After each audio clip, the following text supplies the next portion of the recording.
paragraph. Nessie the photo. And she went away. Chaos, tears, sweat, blood, blur of white cloaks, screeching, squealing, stretcher wheels, numbness, chaos. Standing in the hospital corridor, arms hanging off like dead limbs, stunned eyes, tear-stained cheeks, and a parted mouth, I watched her being rushed away in a stupor.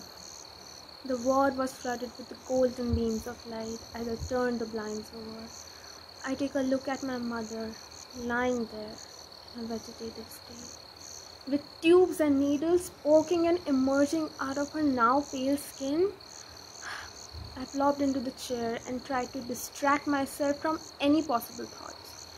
The obnoxious ticking of my wristwatch puts me in a trance, and I'm once again submerged in those ideas of despair and now cannot stop my grieving heart from going down in the dumps. Put my head on the coffee table in my hopelessness, and the flask with a single flower of red poppy shatters on the floor.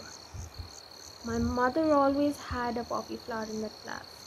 I bolt into the kitchen to get another flask and run into our garden outside. Had I always been this oblivious to flowers, to our home? I return inside empty-handed and try to make sense as to how could I not find a red poppy in our garden when my mother put one in that flask daily. Maybe the trauma had sent my emotions into an overdrive, so I went and bought a red poppy pot plant.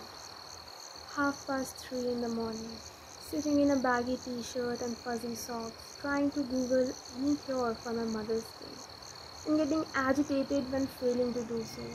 So I get up and go into her room to bring some sense of peace, without knowing that this is gonna be the start of something my mother never wanted. I twist the knob and peek in the darkness as the door screeches.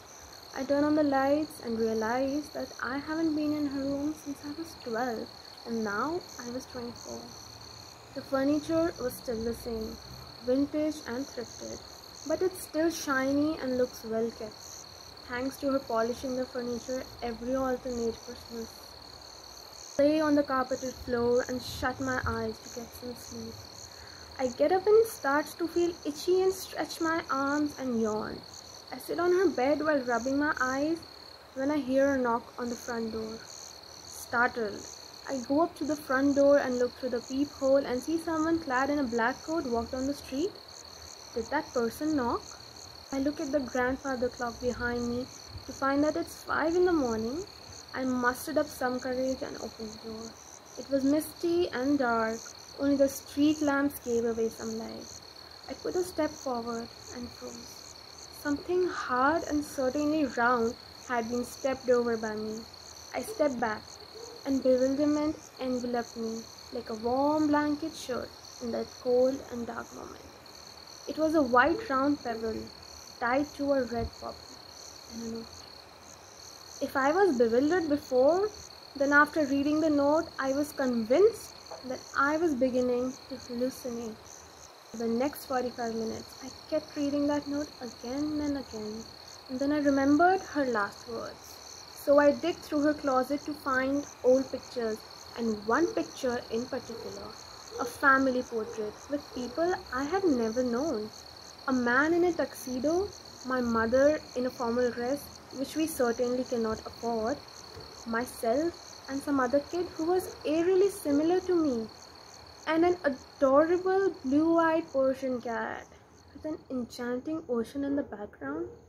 I was unable to connect any dots as I was too wary and defiant to accept what that picture was speaking. The note, the poppy, the pebble, my mother, nothing made sense to me in that moment.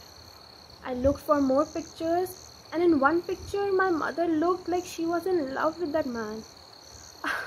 I must be hallucinating, because how can this be possible? I tried to wrap my head around all the information that I just received.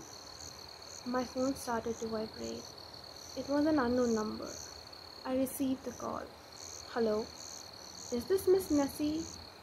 We are speaking from the hospital. We are sorry to inform you that your mother has lost her battle to a cardiac arrest. Please visit for the formalities.